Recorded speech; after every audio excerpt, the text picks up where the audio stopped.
Greetings, programs. Atari here. I'm back from Comic-Con and finally doing this Comic-Con wrap-up update thing. So, fun stuff for my first Comic-Con. I've been to Dragon Con before, and that's interesting, but not quite the same here as Comic-Con. So without further ado, here's some highlights. Traffic getting down there was it's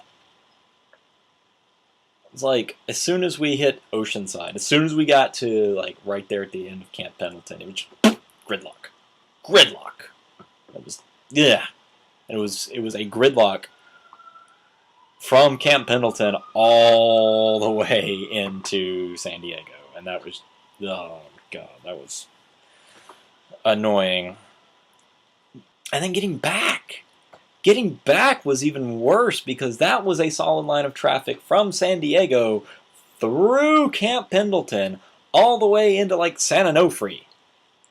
And then that was, oh my god, all the way to San Onofre before it even kind of cleared up. And then it became just like normal traffic for LA Orange County on Sunday afternoon. Oh boy. Because we really didn't have any plans going into Comic-Con, but we just decided to wing it, sort of. I really didn't have any particular panels or anything that I necessarily wanted to see, at least planned beforehand, with the exception of Doctor Who.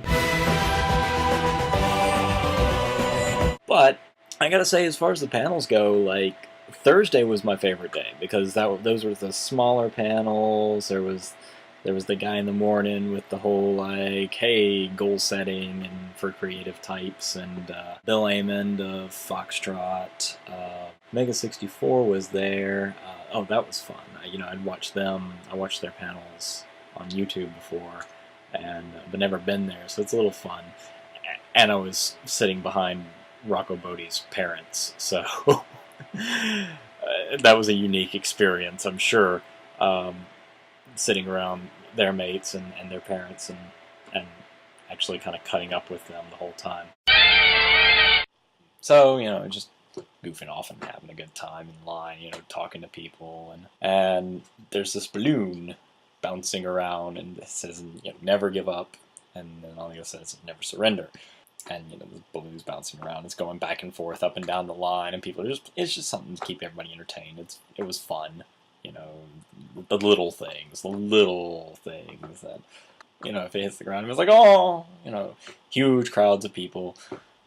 And, so it's going back and forth a couple hours, and eventually this thing hits the ground and pops, and it's loud, and everybody's just like, just in tears, because this balloon has now popped.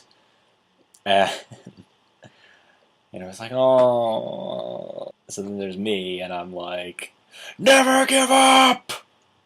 And it was beautiful, because the entire crowd just responded, never surrender! And that's why I love cons, because everybody's just fun. I got to meet a lot of interesting people at Comic-Con. Of course, I met Bill Amond. Standing in line for him was interesting because the people who were working Comic-Con didn't know where the line was, and then didn't know what line we were waiting on, and it was a mess. But we got through it. So we got to talk to Bill Amond and meet him and shake hands, and he signed a comic for me, and I have that comic. So he signed this comic for me, and I got to meet, who else did I meet? Like, personally meet. We're walking through the exhibition hall and walk past this booth, and I look down and I see these people. I'm like, I know you people. I've seen you before, and it turns out it was, some of the members of Battlestar Galactica, Timo Pinkett, Tricia Helfer, and Michael Trucco. So I passed by them. They were fun. So I'm just kind of walking around. I look over and I see this person I kind of recognize, and the next thing I know, there is a starburst coming right at my face, and so I'm like, ah! So I caught this starburst. I look over, and this little lady, she's sitting there. She's like, "Hi, hello, come talk to me." And I walk over, and it's Debbie Derryberry, who's a fairly prominent voice actress. She was Jackie on Bobby's World and Jake on Tasmania. She's Jimmy Neutron. She's now Speedy Alka-Seltzer. So she's done a lot of stuff. You know, I'd recognized her name at least, and so we talked. And I was like, "Oh, you know, hey, I like what you do. I kind of appreciate that, and I really respect that job." And I learned some interesting things about the business and about the industry. You know, got to ask some questions. And of course, Barbie's sitting there like, "I don't know who you are. Never watched these shows." And I'm like, "Oh, just pat. It's okay." So that was interesting, and also got to walk around. I met a few other people. If you're familiar with Badass of the Week, I sat and chatted with Ben Thompson, who's the author of BadassOfTheWeek.com. Bought a couple of his books. He signed them for me. Speaking of signing books, I was fortunate enough to chat with Ethan Nicole, who is the remarkable comic artist and the artistic side of the webcomic phenomenon Axe Cop, who is actually written by his younger brother. Sat and chatted with him. He signed a couple books and drew Little Axe Cop in one of them, so that was fun. Oh, I got to chat with a creator of one of my childhood favorites, and actually got a signed book from him, the legendary Stan Sakai, who created Usagi Yojimbo. I also got to meet and chat with the creator of Danger Girl, signed my Danger Girl compendium that I got. Chatted with a couple of artists that I met on DeviantArt, you know, that I kind of met a lot of artists, a lot of people in the industry, and that was a big thing for me. That's really the biggest thing for me is connecting with these artists and connecting with these creators that of the artwork and the stories and the comics that I really appreciate. So apparently there is this new James Bond video game coming out, you know, for the 50th anniversary of James Bond, which is cool. And they had a booth set up at Comic-Con, and they were giving away, you know, some kind of secret prize, but you had to crack the safe in order to get this prize. And of course, I'm Mr. James Bond nut. So it's all these questions. It's like, what is Dr. No's first name? Julius. Yeah, I'm a James Bond geek, okay? So I'm just like, I'm going through the questions like, bam, bam, bam, bam, bam, bam, bam. And she looks at me, she's like, have you been through this line before? And I'm like, no, I like James Bond, and these are really easy questions.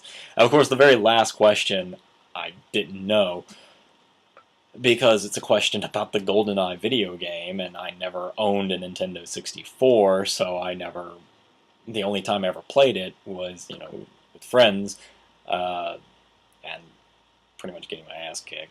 But, so the last question is, you know, what was level 6 in the GoldenEye video? And I'm like, I don't know.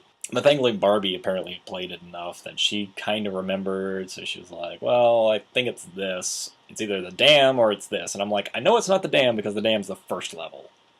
So I'm thinking it's this other one that you think it is because that wasn't in the movie, so I don't know. So I don't remember. So apparently it's that one. And it was that one, and got the safe, and so I'm like, that was interesting.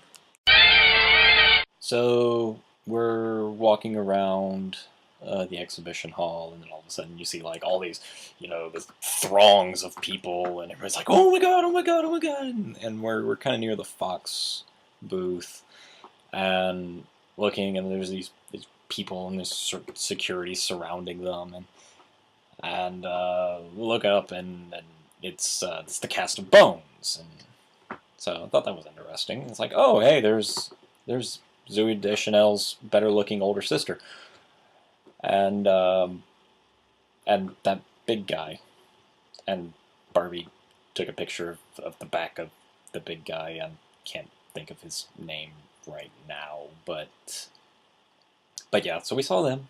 Woohoo! We're on the freaking train back to Old Town where we're staying.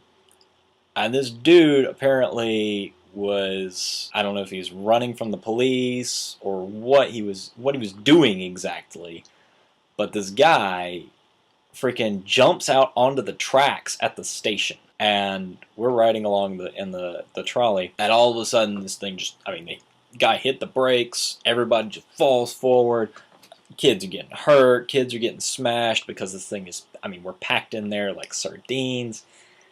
And it was all because this dude, and I'm going to use that word in the most pejorative sense possible, jumps out onto the tracks and tries to stop a train. We get off the train, we see this guy, he's in an altercation already with MTA. He's starting to make more of a ruckus. He's trying to get on the train so he can ride the train somewhere.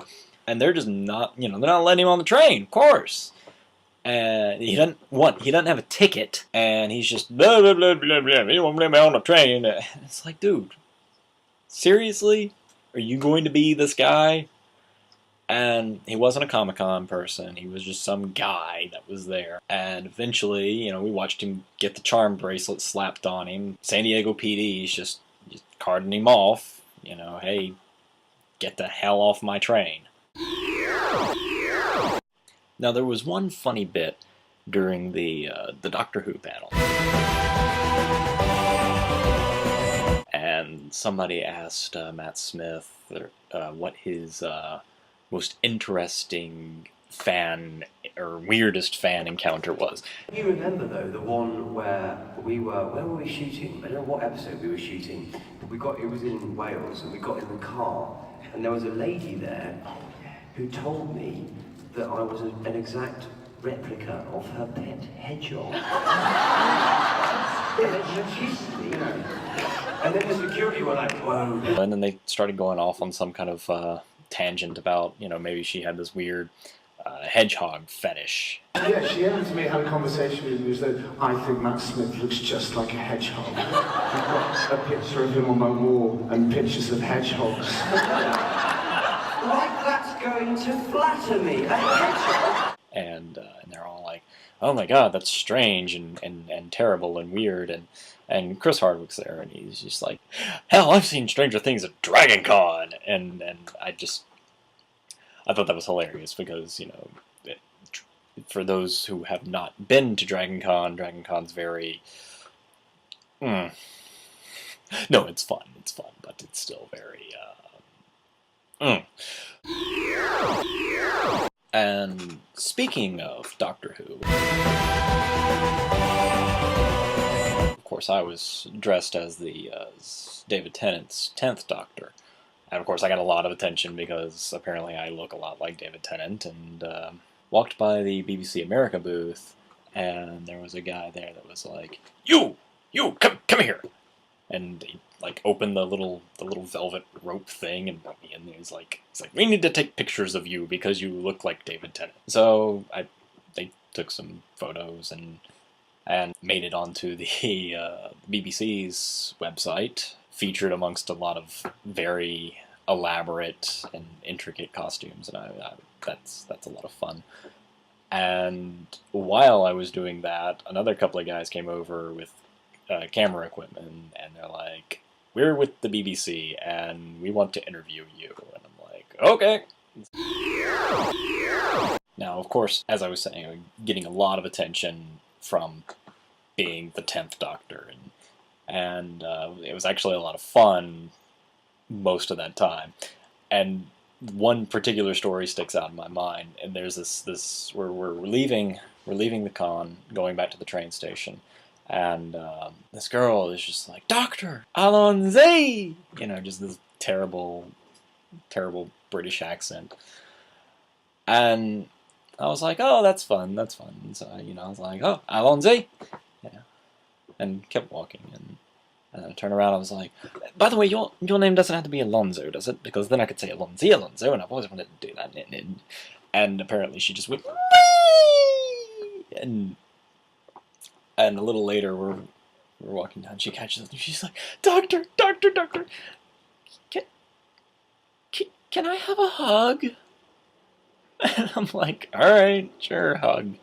And she's there with her friend, and she's just like, oh my god, oh my god, oh my god, thank you. And she just kind of walks away. She's like, and I hear her walking away. She's talking to her friend. She's like, oh my god, I think I'm gonna cry. And I'm like, so there's that story. Yeah. So there were a lot of really fun costumes at Comic Con, and that's part of what I love about con is being in costume and enjoying the cosplayers and the professional costumers, and quite a lot of Doctor Who cosplayers, a lot of Doctor Who costumes, and it was neat because you're seeing that the show really is becoming this American thing. We like it here. A lot of women dressed as TARDISes, and I have to point out this one girl. Hands down, my favorite TARDIS costume. She was the American TARDIS, and it's just brilliant. You have to see this picture. Is that not brilliant? American TARDIS, and it's a call box. She's a freeway call box, and it's fantastic.